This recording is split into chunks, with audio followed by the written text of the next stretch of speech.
আসসালামু আলাইকুম এভরিওয়ান, সবাই কেমন আছেন? আশা করছি ভালো আছেন। ওয়েলকাম করছি নতুন একটা ব্লগে। আজকের ব্লগটা ঈদের দিনে কি করলাম সবকিছু আপনাদের সাথে টুকটাক শেয়ার করব। তো যে যেখান থেকে ব্লগটা দেখছেন সবাই অবশ্যই পুরো ভিডিওটা দেখবেন। আর যারা আমার ভালোবাসার মানুষেরা আছে তাদের হচ্ছে সবাইকে আমার তরফ থেকে ঈদের অনেক অনেক শুভেচ্ছা। আর যারা আজকে প্রথম আমার ভিডিওটা দেখছেন তাদেরকেও ঈদের অনেক অনেক শুভেচ্ছা রইল। কে কোথা থেকে ভিডিওটা দেখেছেন আর ঈদের দিন কে কিভাবে কাটিয়েছেন অবশ্যই কিন্তু কমেন্টে বলবেন। তো যাই হোক, সকাল সকাল ঘুম থেকে উঠে হচ্ছে এখানে কোরবানির মাংসটা বাসায় আনা হয়েছে।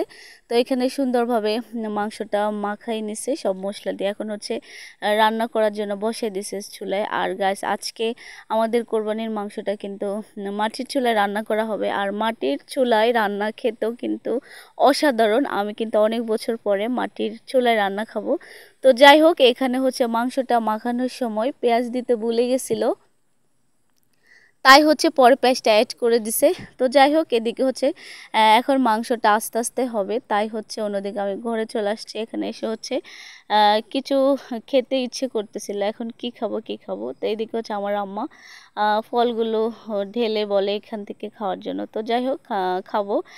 অন্যদিকে হচ্ছে মাংসটা প্রায় হয়ে আসছে, হয়ে গেছে। তো যাই হোক, এখন হচ্ছে সবাই মিলে খাওয়া দাওয়া করবো। তো এইদিকে হচ্ছে আমার জামাইকে খাবার দিছি, খাওয়ার জন্য নাস্তা দিছি। তো এখানে হচ্ছে সেও এখন নাস্তাটা খাচ্ছে, আমিও সাথে খাবো।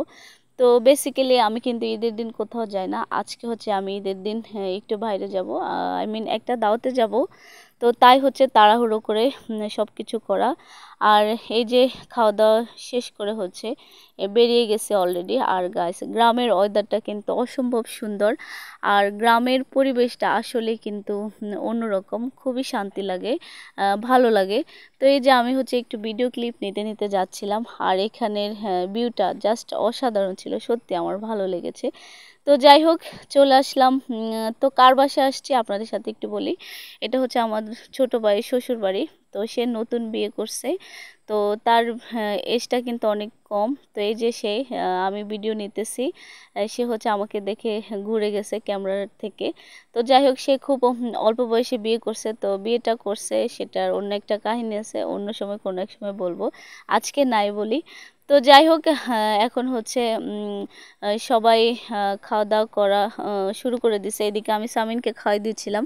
সে কখনো নিজের হাতে খায় না আর খায়ও নাই। তো ওকে খাওয়ানো শেষ করে আমি খেতে বসে গেছি। আর গাইস, গ্রামের রান্নাগুলো কিন্তু সত্যি ও খুবই মজা।